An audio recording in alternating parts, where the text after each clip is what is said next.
Hi buddies, అందరూ ఎలా ఉన్నారు? Instant gulab jam powder use చేసి ఇంట్లోనే స్వీట్ షాప్ స్టైల్లో స్మూత్ అండ్ సాఫ్ట్గా జ్యూసీగా గులాబ్ జామ్ని ఏ విధంగా చేసుకోవాలో ఈ వీడియోలో చూద్దాం.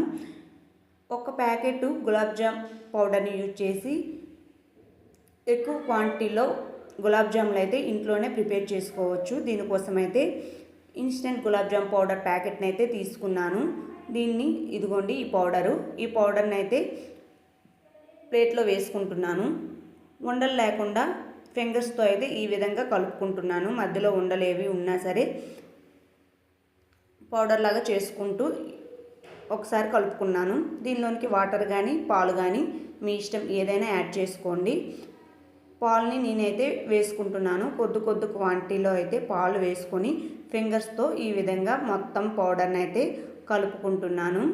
ఒకేసారి ఎక్కువ క్వాంటిటీలో పాలు అయితే వేసుకోకూడదు, ఎందుకంటే మనకి పౌడర్ అనేది లిమిటెడ్గా అయితే ఉంది కదా. మనకి ఎక్స్ట్రా పాలు వేసుకుంటే మళ్ళీ పౌడర్ అవసరమైతే కలుపుకోవడానికి కష్టమవుతుంది. అందుకని కొద్దిగా అయితే పాలని యాడ్ చేసుకుంటూ ఈ విధంగా ఫింగర్స్తోనే మొత్తం పౌడర్ని అయితే కలుపుకుంటూ మిక్స్ చేసుకోవాలి.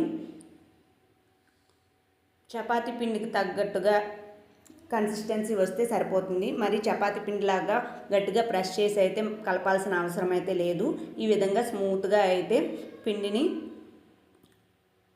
ఈ కన్సిస్టెన్సీ వచ్చేంత వరకు ప్రిపేర్ చేసుకున్నాను. ఇప్పుడు ఒక 20 మినిట్స్ అయితే క్యాప్ పెట్టి క్లోజ్ చేసుకుంటున్నాను, పక్కన పెట్టుకుంటున్నాను.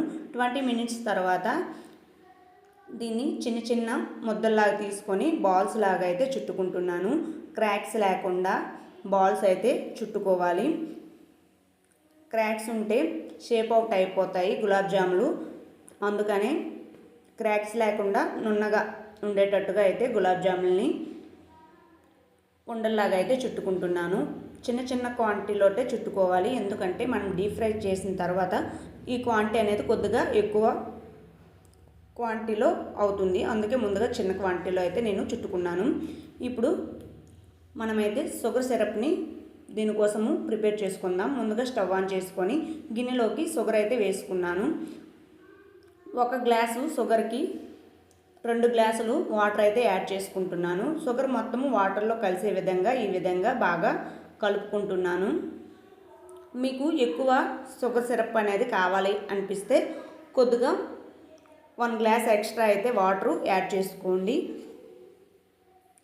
బాగా తీగపాకం వచ్చేంత వరకు అయితే ప్రిపేర్ చేయాల్సిన అవసరం లేదు. జస్ట్ మన ఫింగర్స్తో ఇలా టచ్ చేస్తే అంటుకునే విధంగా ఉంటే సరిపోతుంది. దీనిలోనికే ఇలాచీ పౌడర్ను కూడా వేసుకొని బాగా కలుపుకున్నాను. వాటర్ అనేది బాగా బాయిల్ చేసుకుంటున్నాను. షుగర్ మొత్తం బాగా కరిగిపోయింది. చూడండి, ఈ విధంగా చెక్ చేసుకోవాలి. జస్ట్ ఫింగర్స్ అంటుకుంటున్నట్టుగా మనకు అనిపిస్తే సరిపోతుంది. ఇప్పుడు స్టవ్ ఆఫ్ చేసుకుంటున్నాను. సిరప్ అయితే మనకి రెడీ అయిపోయింది. క్యాప్ పెట్టి క్లోజ్ చేసుకున్నాను. అది వేడిగా ఉండే విధంగా అయితే పక్కన పెట్టుకున్నాను. ఇంతలోగా స్టవ్ ఆన్ చేసుకొని ప్యాన్ పెట్టుకొని డీప్ ఫ్రైకి సరిపడా ఆయిల్ అయితే వేసుకుంటున్నాను. షుగర్ సిరప్ అనేది వేడిగా లేకుంటే గోరువెచ్చగా అయితే ఉండాలి. ఒకవేళ చల్లారిపోతే మనము బాల్స్ వేసే ముందు ఇంకొకసారి వేడి చేసుకొని ఉంచుకోవాలి. ఆయిల్ వేడైందో లేదో చెక్ చేసుకున్నాను. ఆయిల్ అయితే వేడైపోయింది.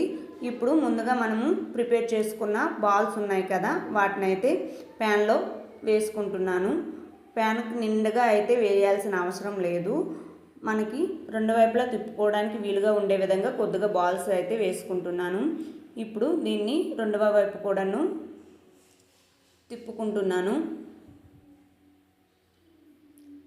బ్రౌన్ కలర్ వచ్చేంత వరకు అయితే మధ్యలో తిప్పుకుంటూ డీప్ ఫ్రై చేసుకోవాలి. మీడియం ఫ్లేమ్లో పెట్టుకొని అయితే డీప్ ఫ్రై చేసుకుంటున్నాను. చూడండి, లైట్గా అయితే కలర్ అనేది చేంజ్ అయిపోతుంది కదా బ్రౌన్ కలర్లోనికి. ఈ విధంగా మధ్యలో 2 వైపులా తిప్పుకుంటూ బ్రౌన్ కలర్ వచ్చేంత వరకు అయితే డీప్ ఫ్రై చేసుకుంటున్నాను. ఇలా బ్రౌన్ కలర్ వచ్చిన ఈ బాల్స్ని మనం వేడి చేసి పెట్టుకున్న షుగర్ సిరప్లో అయితే వేసుకోవాలి. వేడిగా ఉండేటప్పుడే బాల్స్ని షుగర్ సిరప్లో వేసుకోవాలి. ఇప్పుడు క్యాప్ క్లోజ్ చేసుకున్నాను. మిగిలిన బాల్స్ కూడా ఉన్నాయి కదా, వాటిని కూడాను ఇదే ప్రాసెస్లో డీప్ ఫ్రై చేసుకుంటున్నాను. ఆయిల్లో వేసుకొని మధ్య మధ్యలో రెండు వైపులా తిప్పుకుంటూ బ్రౌన్ కలర్ వచ్చేంత వరకు అయితే డీప్ ఫ్రై చేసుకుంటున్నాను. క్రాక్స్ కూడా లేకుండా బాల్స్ రౌండ్గా అయితే వచ్చాయి. బ్రౌన్ కలర్ వచ్చేసాయి కదా, ఈ బాల్స్ని ఇప్పుడు తీసుకొని సిరప్లోనైతే వేసుకున్నాను. రిమైనింగ్ బాల్స్ కూడాను ఆయిల్లో వేసుకొని బ్రౌన్ కలర్ వచ్చేంత వరకు మధ్య మధ్యలో తిప్పుకుంటూ డీప్ ఫ్రై చేసుకున్నాను. ఇలా డీప్ ఫ్రై అయిపోయిన బాల్స్ని అయితే షుగర్ సిరప్లో అయితే వేసేసుకున్నాను. ఇప్పుడు ఈ బాల్స్ అన్నీ సిరప్లో మునిగే విధంగా మనమైతే ఒకసారి కలుపుకోవాలి. మరి గరిటతో కలిపివద్దు ఎక్కువగా, ఎందుకంటే సిరప్ పీల్చుకొని బాల్స్ మెత్తగా అయిపోతాయి కదా, అప్పుడు అవి బాల్స్ అనేవి ముక్కలైపోతాయి.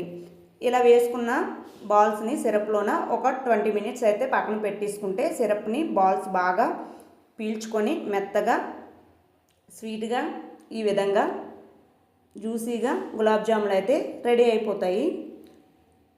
ఇప్పుడు దీన్ని బౌల్లోనికి వేసుకొని సర్వ్ చేసుకుంటే ఎంతో టేస్టీ రుచికరమైన గులాబ్ జాములు ఇంట్లోనే చాలా ఈజీగా అయితే ప్రిపేర్ అయిపోతున్నాయి.